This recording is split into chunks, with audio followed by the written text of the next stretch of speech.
Fellow Kenyans, dear viewers, thank you for the incredible support that you've offered unto me by subscribing, liking, commenting, and some of you have even gone to an extent of sharing the contents of this YouTube channel. I say thank you. For those who have not subscribed, please do so that we can move forward together. Today, I'm going to analyze the way forward for Raila Amolo Odinga. As per yesterday, the Supreme Court was able to nullify his petition that was against the election of President William Samoei Ruto. Raila Amolo Odinga, who was born in the year 1945, is a Kenyan citizen by birth. And the following are the options that he may adopt in the course of his political ambition in the coming years. First of all, Raila can choose to retire from politics and focus on his personal businesses. As you know, Raila is a businessman. So, there is no big deal if Raila retires and goes back to his business, and the main focus in his life can be his business. But I don't think Raila Odinga can do so, because this is a person who has always had a dream of democracy and the rule of law at his heart. Raila's dream has been to see Kenyans happy, enjoying the democracy and the fruits of democracy that our forefathers fought for during the fight for self-governance. So, the option for Raila Odinga retiring and going back to his home in Bondo to look after his cattle and other business obligations is a no-go zone for Raila Odinga. But Raila Odinga can adopt this option.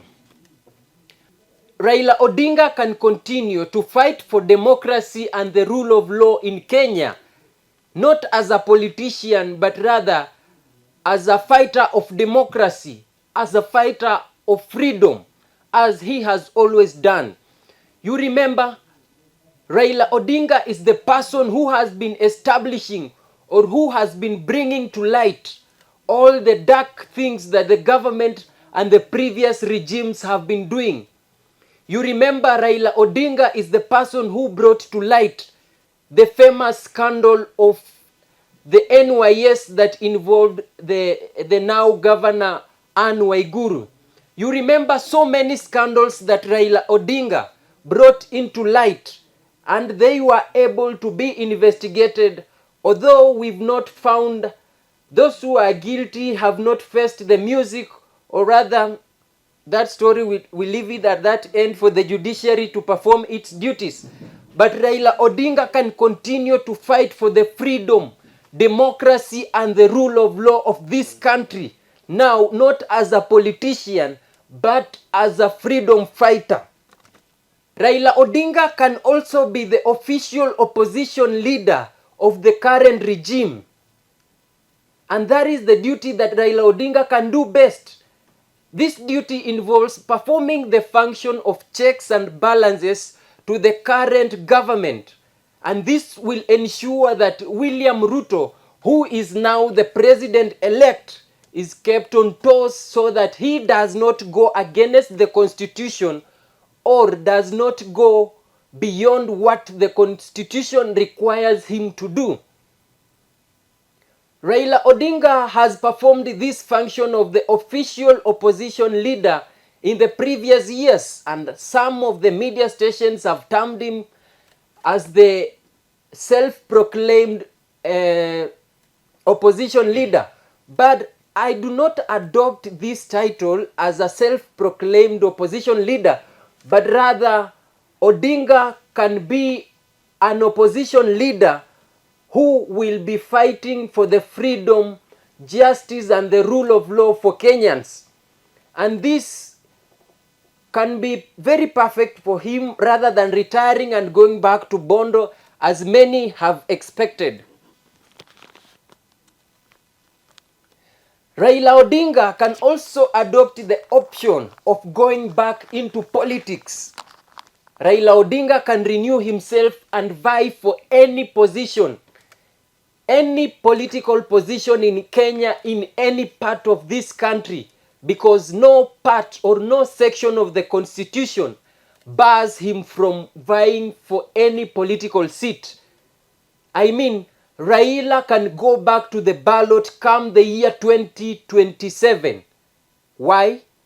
Joe Biden is currently 80 years.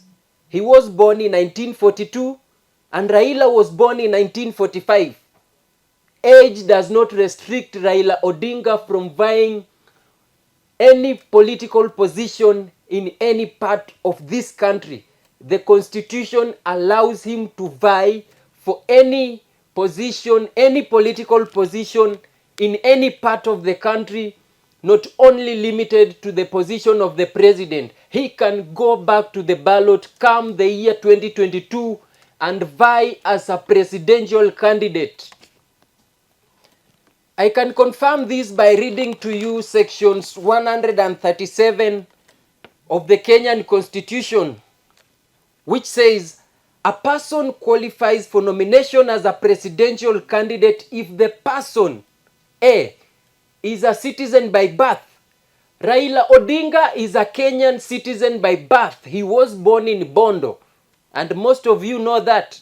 Raila Odinga is not a foreigner in this nation. So, the first part, Raila Odinga qualifies to come again and re-energize himself to vie for any political position in Kenya. It's not a deal done for Raila Odinga. B, qualified to stand for election as a member of parliament. A person can vie for the position of the president in this country if that person qualifies to stand for a if that person qualifies to stand for election as a member of parliament. As you know, Raila Odinga has been an MP of Kibera. Now, this section does not bar him from becoming or from vying any other political seat in this country. He qualifies because he has been a member of parliament in this country.